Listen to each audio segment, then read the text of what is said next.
Calvin was here for last week's, right? No, the week before. The week before. Okay. Are we on? Hey, everybody. Welcome to Five Boys in a Business podcast. I'm Dr. King. I'm Richie King. And today we have two special guests with us, Sam Cerceo and Kristen Puls. And we're going to talk to these guys about some things, different topics. First of all, you can catch us on all the podcast channels. So hit us. In iTunes, Google Podcasts, reallycoolpodcast.com. And it's live on Facebook about every Monday about 10:30 or so. We're running a little bit behind due to Richard. No, just not really. Every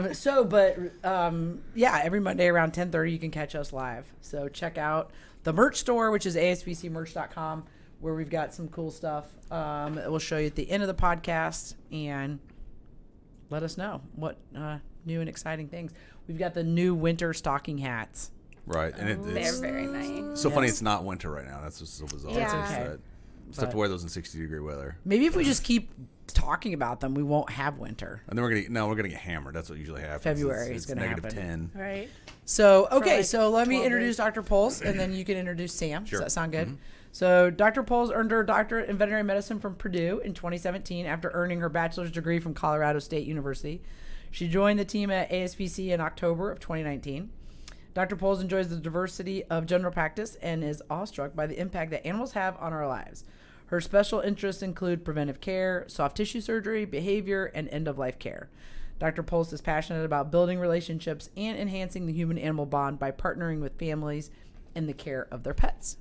And we're super happy to have you here at All-Star, for sure. And Samantha Cerceo, Sam has been here for almost 6 years. She started in the kennel, and she's maneuvered her way around the myriad positions that we have here. She's most known for her greeting expertise and friendly face, along with nannying many children surrounding the Hamilton County area, including my own. Battle-hardened. No stories, Sam. No stories. There's a code of omerta on the... That's right. Exactly. No, it's actually been almost 7 years. It'll be 7 years in April this year. Oh, wow. Okay. So after realizing that music production and marine biology weren't her jam, she quickly came to the conclusion that veterinary medicine was her passion/jam. Welcome, Samantha Cerceo. We're so glad to have you. Yes, we're glad to have you guys here. Thank you. So kind of the theme of the podcast is the old with the new. Yeah. Right. So, and you guys work together on a daily basis.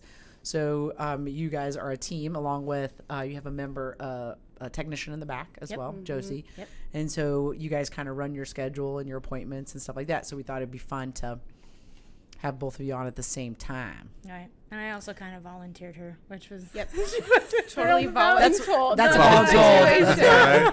But because Sam has been so helpful with all of her 7 years of experience and knowledge, I figured I'd give her this one. I tried. There you go. There you go. So what was it about ASVC that, kind of struck your interest, or was something that made you take a second look at the clinic kind of thing? Is all of it an All of answer? it. Just the collaboration and the team dynamic. Like, you walk in here and you see the people up front and meet a few other faces, and it's phenomenal just to see how well people work together, how they're in it together. It's not this competing or striving for people's own glory. We're always trying to make each other better, and that was clear in the first interaction.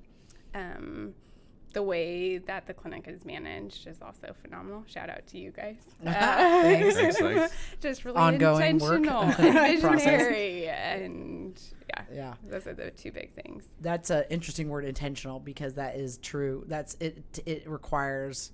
We were talking about that when we were visiting after the end of the leadership meeting, and we were talking about how I think so many people forget that the business doesn't run itself. Like, that there has to be some type of intent or purpose behind, what we're doing and why we're doing it, and whatnot. And so that's neat hearing it from somebody who's coming in from the outside, that is the vibe that you get when you come in the door, and because it's been many years in progress trying to create such a thing, Right. And so it's nice to hear that the people have bought into it and then are producing it. Yeah. Because it's not something that I do on my own. It's not something that I could make happen on my own. It's really that you have all these other people buying into creating this environment and this atmosphere and this place to be on a regular basis. Yeah. You know? Yeah. And I think it'd be so nice to be able to get to a certain point and then you can rest. And it's easy. Like, you feel like you arrive and you can just let it ride. But that's not it. Remember, because I told you in the office the other day, I was like, oh, it's never going to be that way. And you're like, oh. And I was like, oh, no. It is always. And you're like, oh, I was hoping that at some point never there was a. Perfect. It's never perfect. And I was like, no. It never is. And I think that's funny because the people that's what you want it to be, right? You want to be in continual quest, you know, of being excellent, because I don't think you ever really truly achieve it. There's always something else, you know, that you could be excellent at, you know? So that's the fun of it. I think the chase, I mean, that constant chase for greatness. Yeah. I think that's what makes things so exciting, and what kind of drives me all the time to read books or expand my skill set or knowledge base, to try and say, I hadn't thought of that. You know, no one can think of everything. And I think that's what makes it fun, because then you can, you know, kind of brainstorm internally and with other people and come up with ideas to do things better, you know, in a way that you hadn't thought of before. Yeah. So that chase is the way that I've always tried to phrase it. Do you ever feel overwhelmed by the volume of ideas that you get? Well, like, let's implement everything. It's interesting you mentioned that, because I my brain tends to be a little scattershot. I'll have 50 different ideas, and I have to remember, okay, my focus is this. Yeah. So it is something you have to constantly manage. I think personally, as a smaller organization, it was easier to do that and come up with our ideas that were more global. But now you have to kind of focus on, this is what I'm looking at, and then leave some of those other ideas, if you have them, maybe share them and say, hey, I thought of this, use it, don't use it, whatever. Yeah. But yeah, you do have to kind of maintain that focus. Yeah. So it's interesting. What do you think? I agree. I mean, I think that there's a constant, you're constantly thinking about, you know, ways to improve, and so then therefore that generates lots of ideas, some of them better than others. Right. But I think that you use gaps of time to generate ideas. So like I find that my best thinking occurs when I'm in a car driving. So like I really, like, even more so than on an airplane. Like if I'm driving, he's laughing. Riding. Riding. Okay, that's true.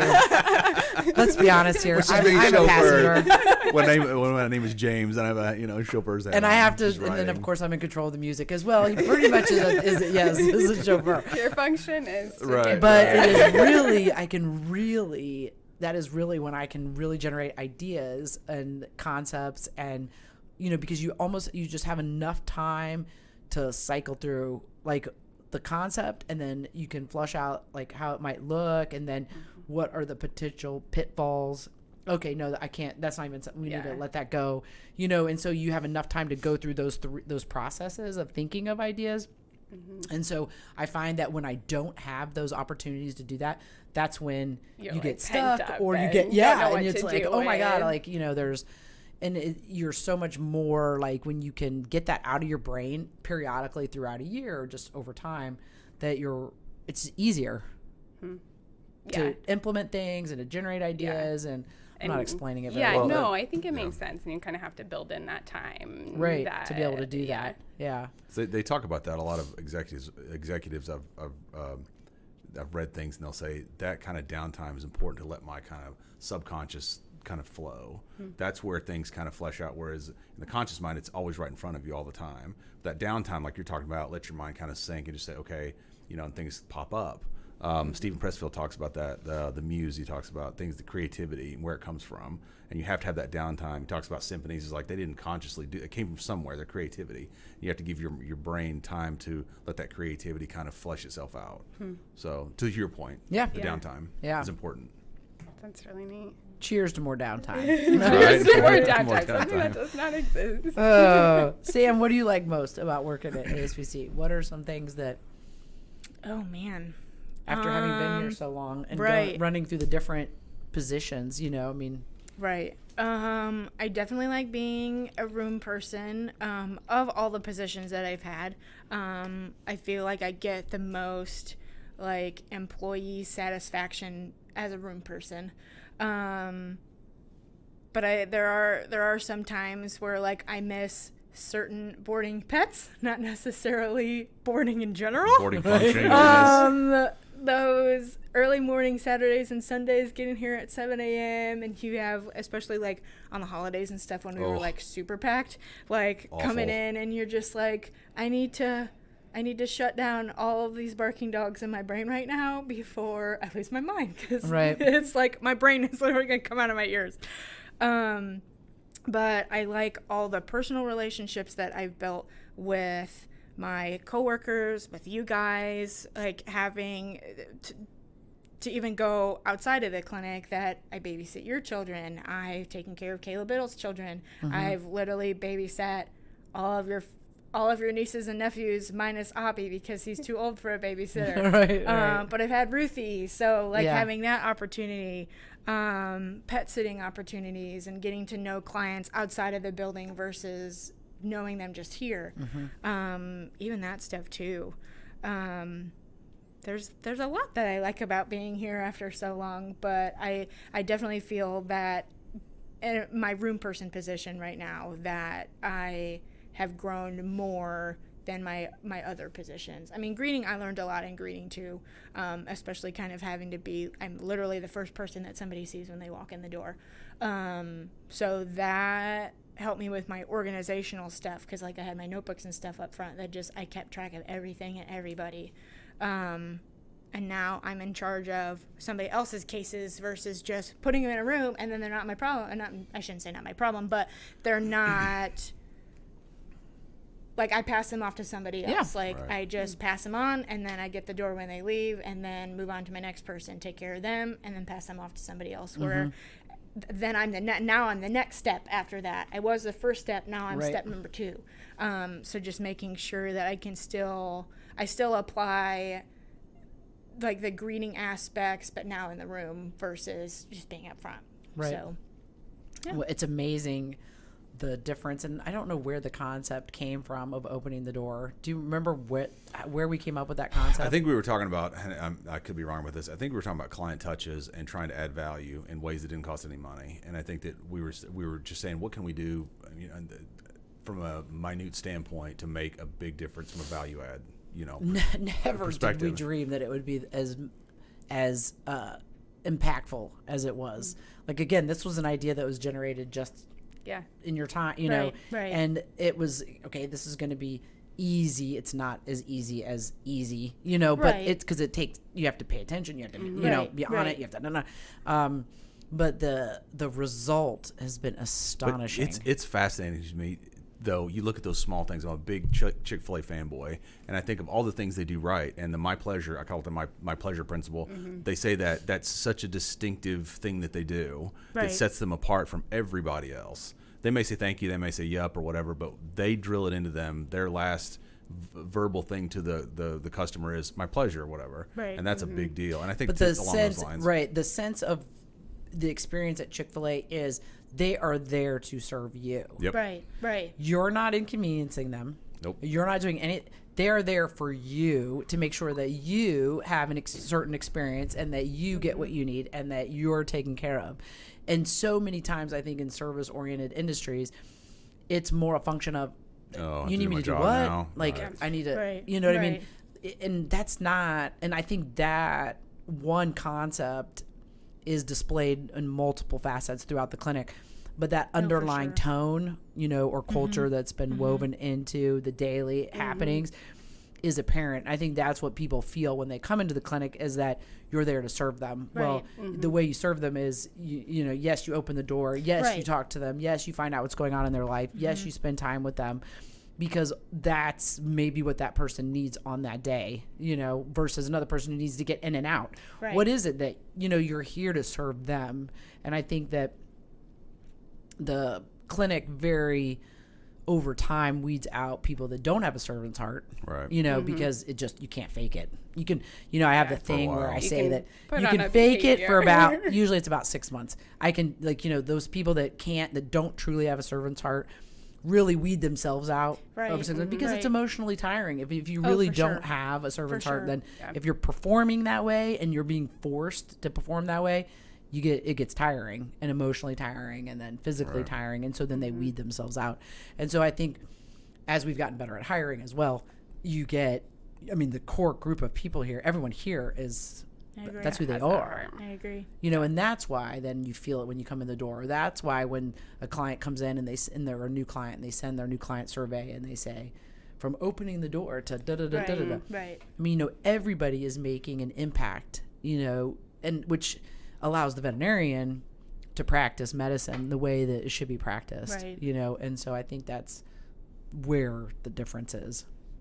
Yeah, I agree. I think, I don't know, I think going back to that, giving clients what they want. And if you could, the hiring process you talked about, if kind of go back to Chick-Fil-A a bit, they have got that down to a science. They've got the right kind of employee. There's a consistency, whether you go here, Kentucky, wherever you go, for whatever reason, they've got that dialed in, and they attract and retain and train the right type of employee. So they did a great job. And to add this too, I've heard feedback from clients that that I deal with professionally, and they'll say things like, it just seems like everybody really enjoys being there, which is a very it's just a feeling. Right. It's a perception. Mm-hmm. Right. So it's a big deal. It to is. Clients. It is. It's really neat to see everybody push that forward. And I think that it's not just a behavior modification. Like you said, that if it's just something that we're doing because we have to, it weeds itself out and dies. But you see, genuinely, everybody has a heart for it. And that's the core and so built into the practice. It's Yeah, really amazing. It's very neat. Yeah. So being from Colorado, what do you like most about living in Indiana, and what do you miss most about Colorado? The people in Indiana are phenomenal. Just really neat culture. Just everybody. Take that, Colorado people. There's that.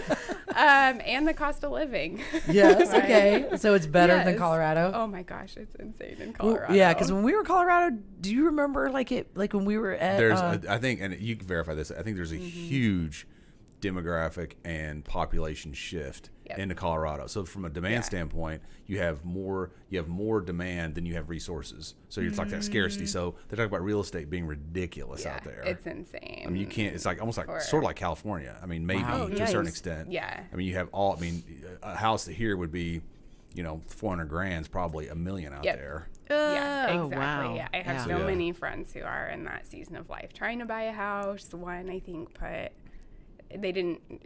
they saw like in the 30s, and they put offers in on 13 houses until they got one. Yeah, wow. It's insane. Is that statewide, or is it just like pockets like Denver, Golden? It's more pockets like Right. Golden, Denver, Boulder, but it is that circle is expanding out. like where it's certainly. now you can't do it here, Yeah. so now it's Expanding to the surrounding. Golden is cool though. Yeah. I was surprised with how flat it is. Well, it's flat I to don't get the know what the mountains. hell I was thinking. I'm going to go out there and it's all good. Like the whole state's a mountain. Like I think that's genuinely when we went out there. I really thought flying in, Did not it was exceed just your going to be like expectations. mountains Right. everywhere. Surrounded. And instead it's very flat in a mountain and very flat. Which in a makes mountain. sense though, right? They went west. So they probably Right. got to the base of the Rockies and said, "Man, we'll start We'll- here." We'll start We'll here. Yeah, skip and that then mountain. But it was fat. I don't know. I'd never seen. It was really cool flying in, and we flew in. It was a time of day where we could see. Yeah. And I was like not expecting. It was a very, very cool place. And shout out to Atomic Burger, a little dive place. Yes. The best burger ever. Yeah, it was very good. Across from the Coors I place. haven't been there. Yeah. We were Yeah, just it was walking. very We got our good. phones out. We're like, hey, we're going to go eat. And then we went in there and you just write on a piece of paper what you want. And then you give it to them and they bring it out. And Yeah, you have that's stickers. very good. It's very like ski. There's like stickers all over the walls. And it's Yeah, really it's cool. a dive. It's great. Yeah. You'll have to next time you're up So there. fun. Go in there. Yeah, it's very Yeah, good. yeah. And the Brown Palace. That's where we stayed, right? The Brown Palace, yes. At the hotel downtown. It was cool. I think so yeah. because Trevor looked at your location and like zoomed in and was like, "Okay, they're at the hotel. Yes. I can call her now." So what is something that you miss then being in Indiana? The mountains. The landscape, yeah. Which I feel I didn't really enjoy the mountain sports until I was in college. And so I got 4 years of like, oh, this is this whole And then it world. got that taken I- away. Yeah. Not many mountains in Indiana. Right. So Yeah, did you grow it's up like missing. what? So you lived there as a young child? Yeah, I was Until born and raised. You were born and raised there, and your yeah. parents your family just wasn't a. No, not like my dad said his version of camping was a Marriott. So Right. yeah, that was his experience. My mom was more adventurous, but I'm not sure if she was willing to take 3 kids on those Right. endeavors by herself. Yes. And, So you have yeah. an older sister. No, older sister and older brother. An older brother. Yeah, Okay, yeah. that's right. So And what does your dad do for a living? He's a biochemist. Oh, okay. Yeah, he probably won't listen to the podcast, but he's recently gone off the grid, bought a small farm. He wants to have a cattle ranch, and cool. he's also building a greenhouse to grow strawberries. Okay. In Colorado. Cattle ranch And / Colorado. strawberry farm. That's cool though. I've always been fascinated by the self-sufficiency kind He's of gone movement. off the grid. What you can do. But you'd be surprised. Even like, we have like 2 garden boxes at our house, and it puts out ridiculous amounts. So I can imagine if you devoted, a certain amount of land in terms of self-sufficiency, canning, things like that. Yeah. So yeah, that's cool. Good for Yeah, him. you guys do get a decent amount of stuff that grows in there. A lot. And then if you don't pick your tomatoes, Winnie gets in there. Yeah, that's right. Exactly. Or when they get too big and it falls over, I have one year. Right. Exactly. Oh my gosh. So, Sam, what's one of the most challenging parts of your job? What do you think is one of the more challenging parts of your job? Ooh. I think really just for me personally, if we start to have like multiple appointments here at the same time, then I'm kind of in panic mode, but then I don't want her to know that I'm in panic mode, and then I don't want the clients to know that I'm in panic mode, so pretending I'm not in panic mode, and then I kind of like huff and puff when I come out of the room for a second, and then I go update her, and then I go to my next room, and then, so just like a timely thing, because I'm one of those people that I make my appointment for 12 o'clock. I'm going to be there at 11:45. I don't even care if I have to sit in my car for 10 minutes. I'll be there at 11:45. And I know in my heart that I was there at 11:45. Right. But so just kind of trying to decompress. That's why I brought my stress lime in, because because I'm also not that way. Right. I'm like, within 5 minutes is on time. Right. Where I'm like, oh my gosh, are they coming? Because then I have to do this, and then I have to do that, and I still have to call these people, and I still have to do this. So just kind of time management. It's hard for me because sometimes I'm on other people's time. They're not on my time. So that's a good point. Coming to that realization that I'm not always, they're not on my time, I'm on their time. Right. So they can come in 15 minutes late, and I'm like, I don't know what to do. Yeah. Still have to, and then I'm trying, because I'm already in mode for my next appointment, so mentally preparing for that conversation, whether it be a new exam or a sick appointment or a new client or a new puppy kitten, whatever. So I'm already mentally preparing for that, and then the girls will be like, oh, so-and-so's in room blah, blah, blah. I'm like, what do you mean? No, they're not. You're lying. Now what do I do? So then I have to back up. I have to refocus, and then I'm still watching my clock because I don't want to take up too much time, because then that puts her behind. So it's just like a timeline of mess in my head. Well, I think that you guys do a great job of managing that. Right. And so like inwardly, although it might feel like that, Right. that's not outwardly how it's happening. Right. You know what I mean? Which is good, because I don't So that's good that you're Put on a tackling. good show, Right. Sam. Right. You're It's an tackling internal that challenge. panic That's versus good. an outward panic. So that's good. I'm glad that people aren't like, oh, she's got a timeline thing going on right now. She's losing it. You guys have Smoke. a secret word like bubble gum or something? Things aren't going well. I think we should totally do that. Because I'll be like, okay, so-and-so's 15 minutes late. Do you just want to go in with so-and-so? I'll go in with so-and-so. And then we'll come out. We'll swap. I'll put stuff into my notes. You tell me what we're doing. And then Sam's on schedule and I'm not. Is Right. how that works. I like it. You get it guys need a done. code word. Yeah. Oh, for sure. For sure. You have to think of Or something if the clever. girls, at this point, I'm kind of like, oh, I need to get my slime. They're kind of like, oh, okay. Where's Sam with her slime? Yeah. Could be a bad day. Right. Sam's Watch under out. the cabinet, So, like- under the countertop. Give her with a wide slime berth. out. So like Slime Amanda, all Stormy over the it. cat. right? So like Amanda came in the other day. It was like 10, maybe 5 till 8, so like 7:55, and I was on the computer sitting with my slime, and Amanda came in, stopped, and said, Sam, it's too early for that. I said, people are testing me already, Amanda. It's not too early. It's never too early for slime. Oh my gosh. Okay, you have a younger sister, and is your brother older or younger? I can't remember. He is younger. He is 14 months younger than me. So it goes you, Oh, your wow. brother, your sister. Yep. Got it. Okay. And then I have an older half sister in Florida. She's on my dad's side. Okay.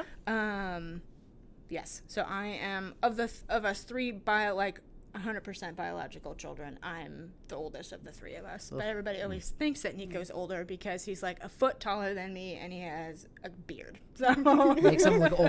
Well, Right, maybe you need right. to grow taller and grow a beard. And then you'll be Is in his good full shape. name Nico, or is that just his?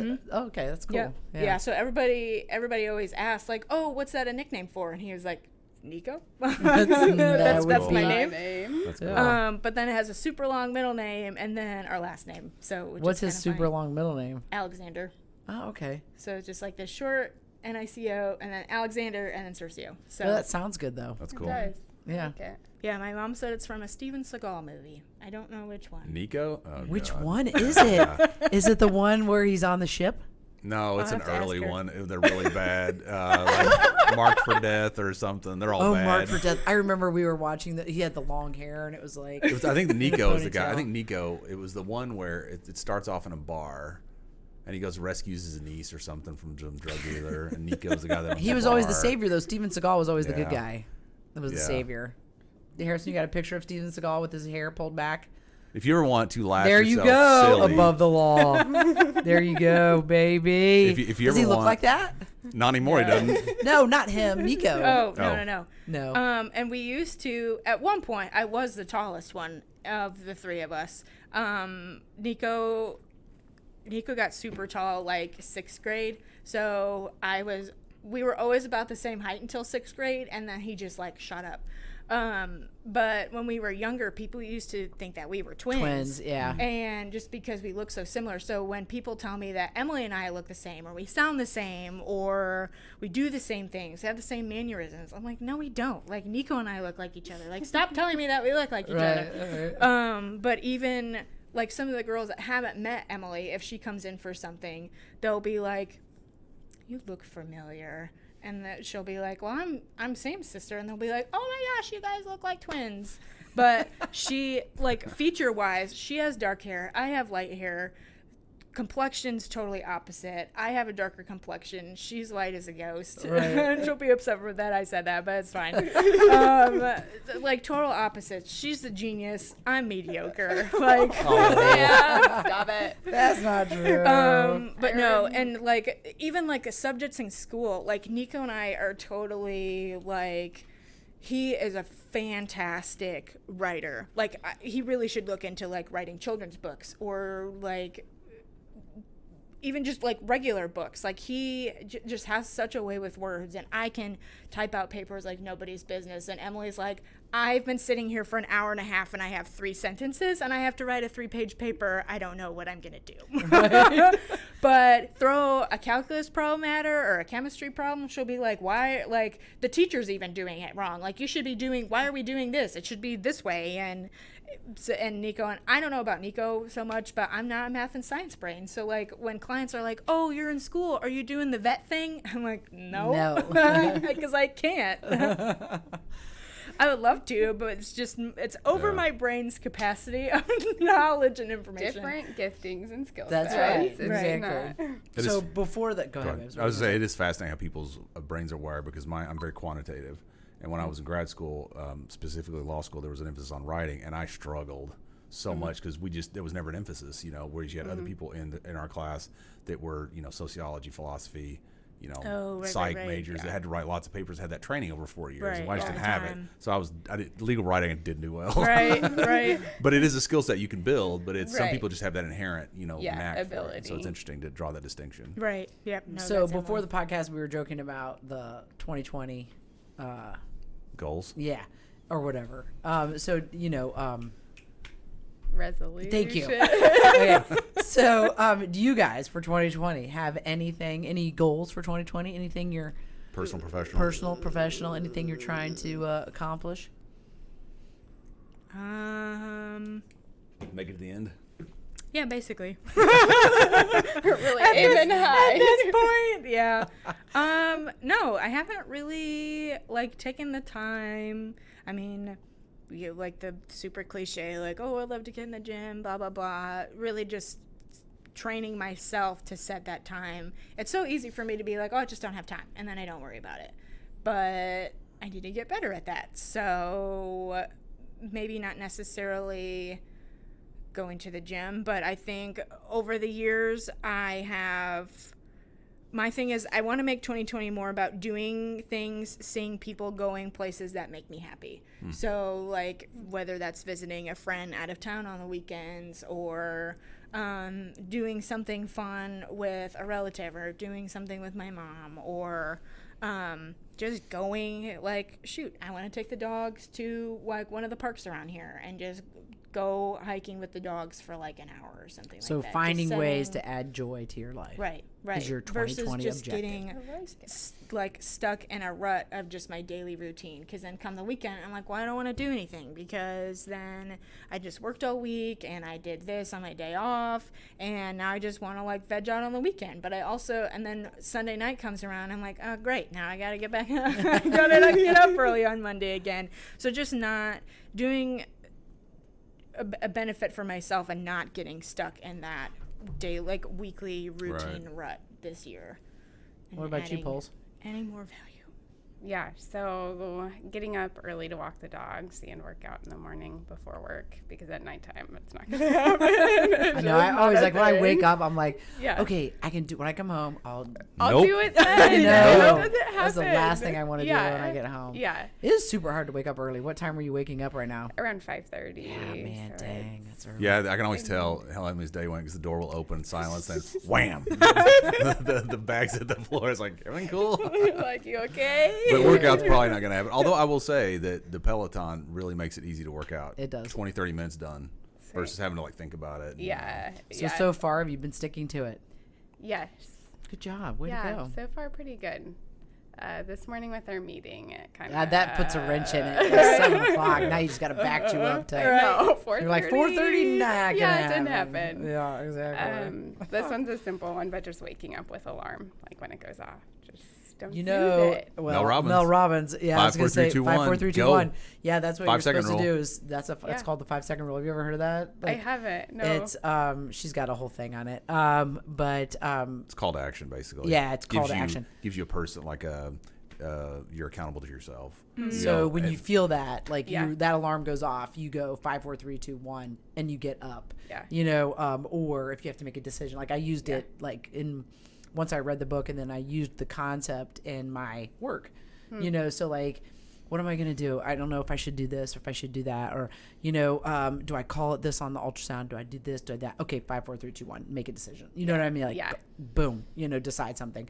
And so I used it for that purpose for me. But it's like a short read. It's super easy read, Right. but it's a very interesting concept. Yeah. She goes through how you get locked. Your brain gets locked into habits, like from the standpoint of like, you know, how you can drive and then not realize that. Was that like green? So or like did your it run the brain's stop working. sign? It's like you're Yeah. working one particular part of your brain, and like you don't went through all this. Anyway, keeping that from happening in your daily routine, basically. Yeah. So it's fascinating. There's Yeah. a great Right, just like working on like autopilot, Yeah, basically. Right. working on autopilot. Yeah. There's if you want an overview of what she's all about, Lewis TED House. Talk, yeah. Lewis House has a great podcast called The School of Greatness, where she was a guest. Is where I first heard of her. Okay. And she basically goes through her experience and her life story, and that's when she was promoting that book. So she talks about a lot of the concepts within the book. But yeah, Lewis House, School of Greatness. Mel Robbins. Yeah. She's great. That Her is Instagram great. page is really cool too. And her Instagram page is great. She does a lot yeah. of live casts. Yeah. So So Yeah, what look into if you could go back in time, what would you tell your 20-year-old self? My 20-year-old self. Oh gosh.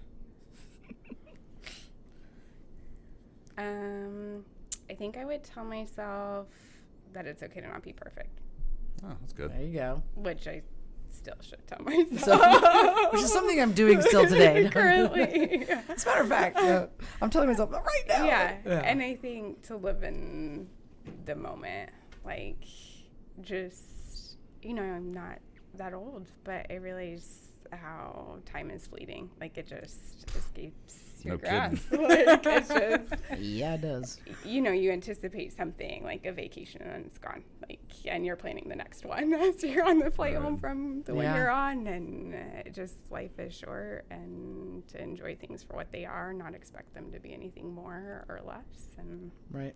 yeah. So I think those two things. It's okay to not be perfect and live in the moment. Live in the moment. Live in the present. We talked about that as we get older and we look back at like events like weddings, like our wedding or our anniversary, it's like you want to live in that present and enjoy that moment because it's fleeting. Like you say, you look back and you go, I wish I'd enjoyed that a little bit more instead of being so hectic. And I was telling her that I would give that advice to Harris. I mean, really enjoy this and just back up and just observe and live in that present moment and savor it because it is fleeting and it goes by so quickly. Yeah, it's crazy and people tell you that and you don't really appreciate it until you have more of those monumental events. I think to look back in hindsight and just be like, oh, I wish I didn't stress about X. Absolutely. You've got to go. I gotta go. He's got a doctor's appointment. Yeah. Okay. Priorities. Well, you can step out. We'll finish the podcast without you. I'm out. Peace out from Bye. Mr. King's side of the camera. So I think I remember feeling that way when Harrison originally had he went to school in St. Louis and he had his last semester he was an RA when he was at school, but then his last semester he finished school early, so he was only there 3.5 years. In that half semester you can't be an RA, so he ended up getting his own apartment. And his intent at that point was he's going to live in St. Louis. And I remember that feeling of, oh my God, did I pay attention to enough of those time periods? Because it just boom, in a heartbeat it goes by before you even. And now he moved back. Madeline, I'm sorry if you're listening. I'm really happy. I know your mom is going to be sad for you not to be at your place of dwelling, but it's like you just go back and you visit that in your brain. Like, did I do this enough? Did I do this enough? Did I pay attention? So it is. And I think that fear of that's not helpful either, to look back and feel fearful of, did I miss everything? That's kind of depressing. And even though you do that, like you physically, I think as mothers, like, and when you guys become mothers, like that's just innately, I think for most women, that's a natural fear. And so then you pay attention to that. Yeah. And so then I can honestly say, like, I really don't feel like I didn't take the time to enjoy but so even though you're saying it in the moment, like, I want to make sure I'm paying attention to this, I want to be in the moment. 10 years down the road, you're still going to say, like, did I was I in the moment? Right. It's like, okay, well, yeah, you probably were because you're worried about the fact that you weren't. So you probably were when you were there. And but it still is it's an interesting balancing act. Yeah. That you end up, it's fascinating. I'm sure with kids, it's just totally it's a different, it's just another and, example with when you have kids, but I think just in general with your life. Yeah. So Sam, you being here as the longest person on the podcast today, what advice would you give to somebody who's just been here a couple of weeks? Like, if you could go back to the Sam that had been hired and was working for only a week or two. I would tell myself, me being me, I would have told myself, like, quit being such a chicken. Like, I was just scared of everything. Like, this has been my first, like, payroll job because I was just babysitting for, like, family friends and all of that. So I was kind of just like, all right, well, I'm not in school right now and I need to start doing something. And I like animals. So... But then I was like, oh, I can take care of boarding pets. Like, that's no problem. And then you guys like, oh, well, boarding, like, clients are going to call. They're going to want updates on how Fluffy's doing. And I'm like, what do you mean they're going to be calling? Like, why can't they just talk to you guys? Why do they have to talk to me? And you're like, well, because I'm not taking care of the pet. You know how Fluffy's doing back there. So really just getting... like, not worrying about that silly stuff because, like I told Harrison in my employee spotlight, like starting... almost 7 years ago now to where I'm at now, like, if you told me, if a genie told me or whoever that I was going to be in the position that I'm at now, being seemingly as extroverted as I may come across, but I'm really not that extroverted, that I would be who I am today right now, if you told me that 7 years ago when I started, I would have thought that you were like on crack or something because that's not who I was 7 years ago. Right. I was afraid of everything. I was afraid of everyone, and I didn't want to upset anybody. So just like not letting loose in this sense that, oh, well, I'll get this done at some point. Like, no, you still want to have those values and get your job done when you're supposed to get them done, but having fun with it, like just loosening it up and having fun and building, like, not being afraid to build those relationships with people. Like, and if you mess up, don't sit there and panic about it, because that's what I use. I mean, I still kind of am that way, but I don't let it fester. I don't think about it for the next 3 days after that. Like, I'm like, oh shoot, I didn't mean to do that. Or I forgot to schedule this appointment out. So now I just got to call them and fix the problem, versus, oh my gosh, somebody's going to be so mad at me. I can't believe I did that. Like, I can't let anybody know that I made a mistake. So kind of going back to what you said about not worrying about being perfect, and not, like, everybody makes mistakes and you're always going to learn something. And that's something that I've always valued from you guys, is that you're like, there's always a place for you to learn something. You're not always going to know everything. So kind of just reiterating that to myself, because I was always like, okay, I mastered this, now I'm good. Like, I can just stay right here. But that's also not who I was. That's not who I am at this point. Like, I want to keep learning things. I don't want to just be the room person. I don't just want to be the greeter. I don't want to just be a phone person. Like, I want to be able to do these multiple things, and I want to be able to help in multiple areas too. Like, I like knowing that I can help in more than one way. Right.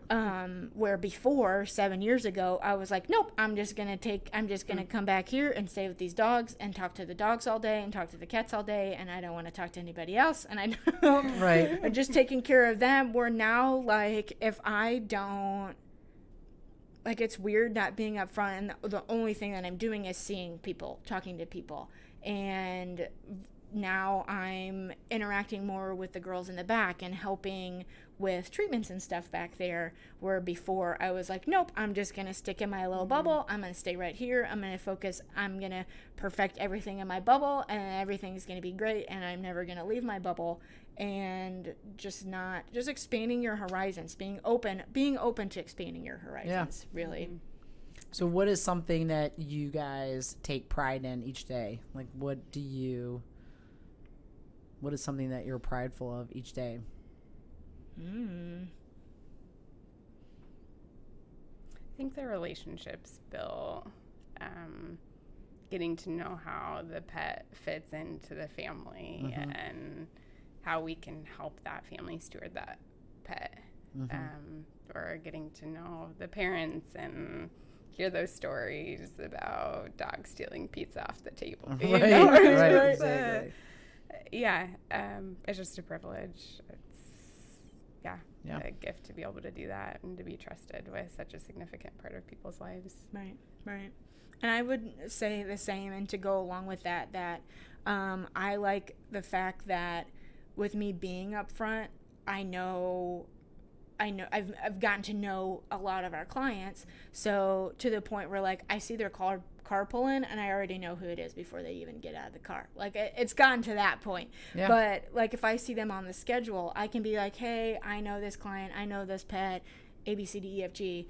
And I think that's helpful to her, that I kind of already have that little bit of a relationship. So it's nice to not only see a familiar face and a familiar pet, but to be able to give her a little bit of background history before she even goes in there, because 9 times out of 10, this is the first time she's ever met them. Or even talking to, like, Felicia, if she'll have... like I just did this morning, I was like, oh, you're gonna have so-and-so this afternoon, like, she's a great owner, her dog is awesome, her cat is super funny. Just being able to share that with people too, like, they've never seen this person or this pet, but I know them from being up front, and I have quirky stories to tell, or I'm like, oh my gosh, this owner's hilarious, like, you're gonna have, or I'm like, oh, but I know that they're really funny, but they're also kind of chatty, so I'm gonna try to get in and get out, so then you can have some time, because I know that they're gonna want to talk to you, because they also want to talk to me. So I value the knowledge of not only, like, the medicine kind of standpoint, but also the personal relationships of our clients that come in all the time, that I can relay things to her before she even goes in to meet them. So I take pride in that, knowing that I know a little extra about being people. here for 7 years. Right. Absolutely. A lot of experience. Well, I mean, I think, with one of the things I'm most proud about of you two are great examples of kind of what you mentioned, which is understanding that, what is that Spider-Man saying, Harrison? With great power comes great responsibility, or with much power comes great responsibility. Right. So, did I say it wrong, Harrison? He's laughing over there. Correct me. He's It's laughing. like, oh, what is no. it? With much power, with great power. I had it right. Because, see, I like all the superheroes because everybody's here is superhero. Okay, so I think that, you guys are a great example of the idea that the human-animal bond and what it can bring to people's lives. And then, like what you mentioned, being a steward to that and helping the family then advance that directive in their own life and understanding the power that it can do and the way it can change people's lives. And so, I want to thank you for being that type of example, and witnessing in that way, to the clients and the staff and everything else. So, Harrison, do you have some hats you can throw at us? So I'd like to thank you guys for being here today. Thank you. You guys, it was great hearing your ideas and perspectives and your input, as always. Thanks for having us. I love learning about everybody. So Anytime. And everybody, don't forget, podcasts are Monday, typically around 10:30. You can check us out on Facebook Live or on any of the podcast channels. And here's our stocking hats that are on the merch store. So don't forget to check those out. We also have some. Sam, do you have your shirt? Oh, good. Open My your shirt jacket. and my socks. Oh, there you go. Look, we got some All-Star socks. We got All-Star shirts. Sam, show them your shirts here. Look, represent, sister. I There was you like, go. Merch Monday, I gotta wear all my Merch stuff. Mondays. That's right, exactly. So check out the merch store, asvc.com, and ASVC merch. Harrison, I always mess it up. And, if there's any topics anybody wants to hear about, let us know. Otherwise, we'll see you guys next Monday at 10:30. Thanks so much. Have a great day. Bye.